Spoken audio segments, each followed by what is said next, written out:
Welcome back to Drinking It In. quick down for the second. This is what we're dealing with here. All right. So let's try that again, Cooper. All right. Welcome back to Drinking It In. I am your host, Chris Casara, and we're here to help you know more and drink better. And today we're making our Easter Jelli-Beani-Tinis.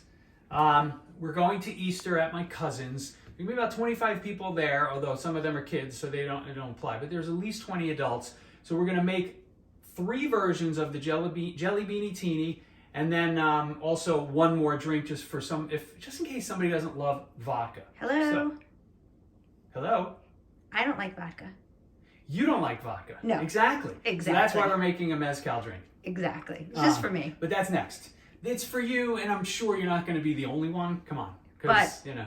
Jelli-Beani-Tini does sound pretty cool. Jelli-Beani-Tini is fun. This took a little bit of work and formulation.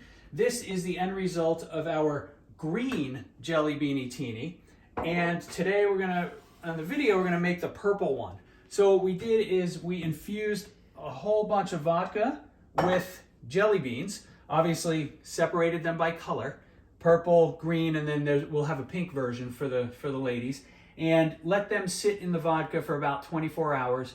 They add a little sweetness, but not that much flavor. It's really more of a color thing for this. So as I was formulating this, it took like 5 tries before I got a good balance, and I needed to add in simple syrup in the end. So we're gonna make this, and I'm gonna make a big bottle. So this is, I'll put actual measurements for one cocktail in the show notes, but in this case, I'm making a batch version, so we're going to be using, cup and quarter cup measurements. So let's do this. All right, so we're going to start building this cocktail. We start with the vodka, and we'll go from there. So purple vodka, I'm going to put in about 1.5 cups of this, and like I said, I think this is going to be good for like 8 drinks. And we'll pour half of it on the counter. Fabulous. All right, so that was probably 1.4 cups because a lot of that went back here. Okay, next is lemon juice. I spent the morning juicing about 30 lemons because they go in each of these cocktails. This is going to be about 4/10, about 40% of a cup. So call that what? I don't know, 3 ounces-ish. Okay. Now we'll go to the smaller cups for the Cointreau and Liquor 43 combination. So about a little less than 1/4 cup of Cointreau. And so Cointreau is what? It's a little bit of I'll call it an orange liqueur. And then we're going to do about 1/4 cup of Liquor 43. So this guy is citrus and vanilla. So it adds a little weight to the cocktail, which it kind of needed. Without it, it was too citrusy and a little too sharp. And also, hence the need for the simple syrup. So this is simple syrup. We're going about this closer to 1/4 cup of this in here. All right. And then we're just we have a combination of citrus bitters and peach bitters. 4, 5, 6, 7, 8, 9, 10,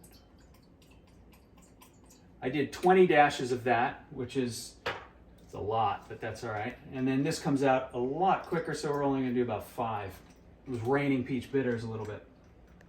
Now, since I'm just batching this up, when I made the cocktails, I also kind of measured the dilution of the water. So now we're just going to add some water. We're going to add about 1/2 cup of water that represents the dilution, and then we're ready to go. So that's all there is to it. There's nothing more going on, and what we're going to do is just pour it in here. Let's see if we can actually pour it in without spilling it all over the counter. I zoomed in so we could see if you screw it up. Oh, cool. Oh, nice.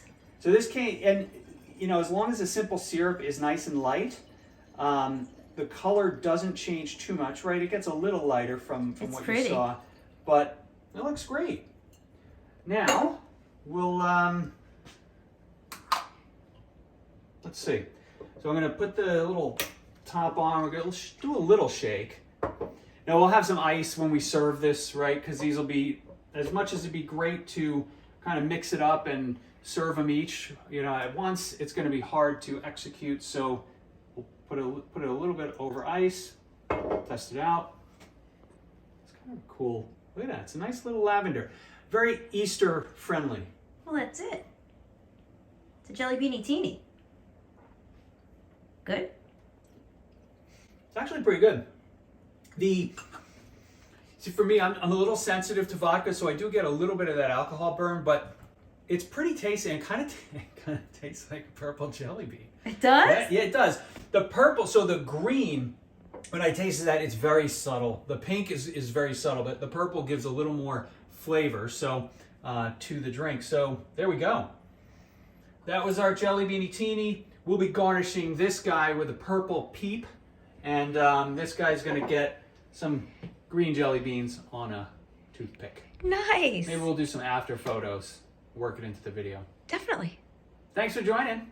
Thanks for filming, love. Of course. All right.